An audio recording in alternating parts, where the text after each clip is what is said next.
Assalamualaikum warahmatullahi wabarakatuh.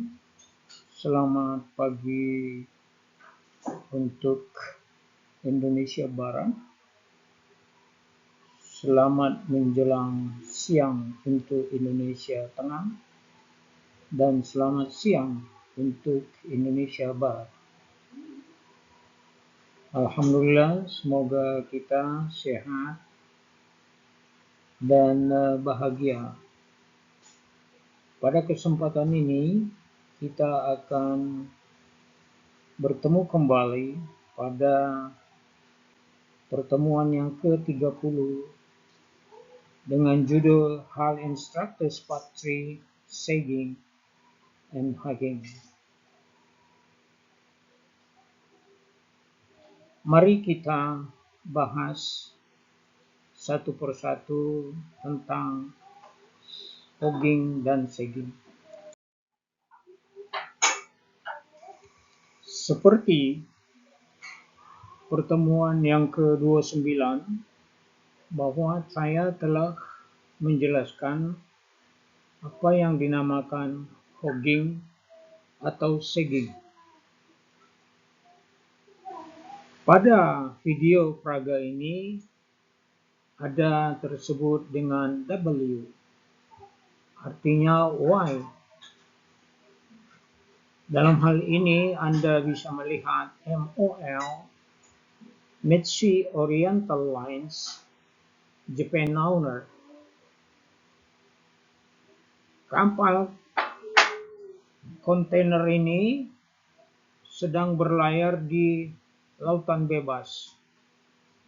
Di sini sangat berperan nakoda dan mu'alim 2. Di mana kapal ini sedang berlayar di laut bebas, tentu nakoda akan melihat konsentrasi tentang mu'alim 2 yang dinamakan dengan message plane dan weather report. Jadi nakoda harus betul-betul bekerja sama. Apakah di depan ada yang dinamakan dengan cuaca buruk dan koordinatnya dari mana ke mana, sehingga tidak terjadi hal-hal yang tidak diinginkan. Seperti Anda lihat di sini, kapal ini sedang berlayar di lautan bebas dan terjadi yang dinamakan hogging, external hogging, di mana Anda lihat kapal kontainer ini seperti panjangnya lebih dari 300 meter, mendapat cuaca buruk sehingga ketinggian daripada gelombang tersebut adalah hampir 50% dari panjang kapal. Jadi Anda melihat ada yang dinamakan gelombang, ada yang dinamakan ombak. Tapi dalam hal ini bukan ombak, tetapi gelombang. Sehingga pada saat kapal berlayar, ketinggian ombak puncaknya itu, puncak daripada gelombang tersebut pas berada di haluan, dan haluan tersebut mengikuti gelombang, maka haluannya turun ketika ombak halun tersebut berada puncaknya di tengah-tengah kapal, maka terjadilah yang dinamakan dengan hogging.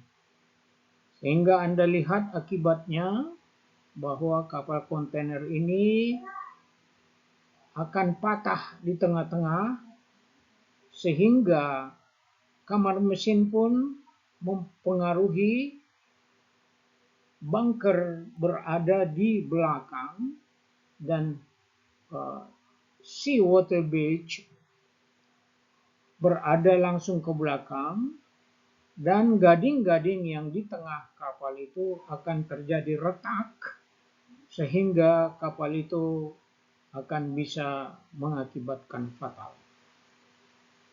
Mari kita lihat slide berikutnya. Describe the loading condition which given rise to the hogging and the sagging. Menjelaskan kondisi pembebanan yang menimbulkan tegangan hogging dan tegangan sagging.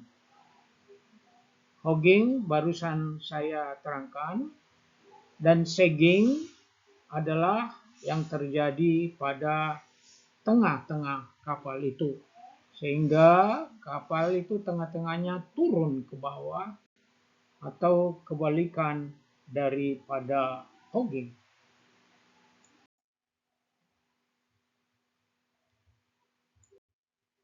Anda lihat, selain daripada hogging dan sagging, ada yang disebut dengan stress on ship. Memang kita melihat kapal itu seperti biasa-biasa saja pemandangannya, tetapi ada terjadi 6 kondisi daripada kapal itu sendiri. Saya akan sebutkan satu persatu: sagging, hogging, raking, pounding, torsion, dan painting. Mari kita akan bahas satu persatu. Bahwa sagging dan hogging telah kita uraikan pada pertemuan-pertemuan sebelumnya.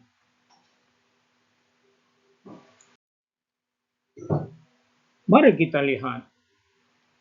Explain how the hogging and the sagging stress result in transmissible or compressive forces in the deck and the bottom structures. Number 2, describe water pressure hull load on the ship hull. Number 3, describe liquid pressure loading on the tank structures. Jadi kita akan membahas hogging and sagging. Terus ada yang dinamakan water pressure load on the ship hull.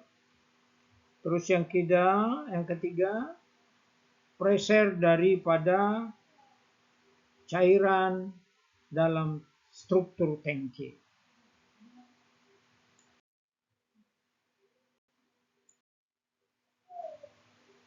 Mari kita lihat raking. Kalau raking itu adalah sama dengan yang saya sebutkan tadi, adalah raking terjadi ketika kapal itu, kalau kita sebut melintir. Melintir. Kalau pounding, Anda lihat what is the shape, what is the trim shape.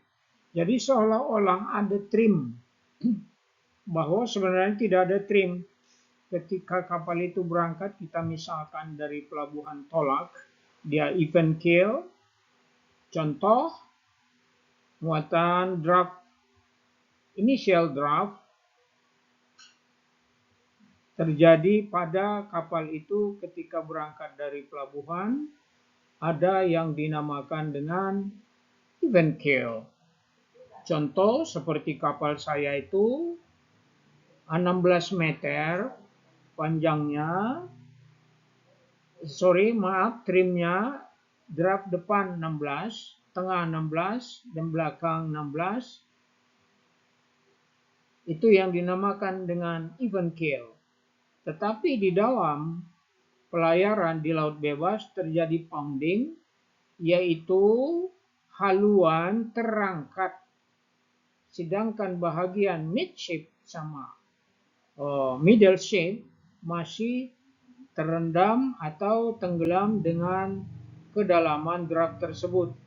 Sehingga kita misalkan di depan itu terjadi kekosongan air, misalkan di depan itu 16, tapi di belakang tetap, di depan 12, di belakang tetap 16. Karena dia tidak berubah draftnya. Akan tetapi di depan ada kekosongan dari 16 menjadi 12, 4 meter. Maka haluannya kosong menjadi tertekan. Itu yang dinamakan dengan pounding. Anda lihat torsion itu adalah dari belakang dia akan terjadi tekanan, dari kiri terjadi tekanan ke kanan, dari kanan terjadi tekanan ke kiri. Juga demikian di haluan kiri terjadi tekanan ke kanan, di haluan kanan terjadi tekanan ke kiri. Itu yang dinamakan torsion. Anda lihat painting seperti demikian. Karena waktu tidak mengizinkan, cukup sekian untuk pertemuan yang ke-30 ini. I do hope you see and enjoy my video, and thank you very much. Have a nice day. Assalamualaikum warahmatullahi wabarakatuh. See you next week.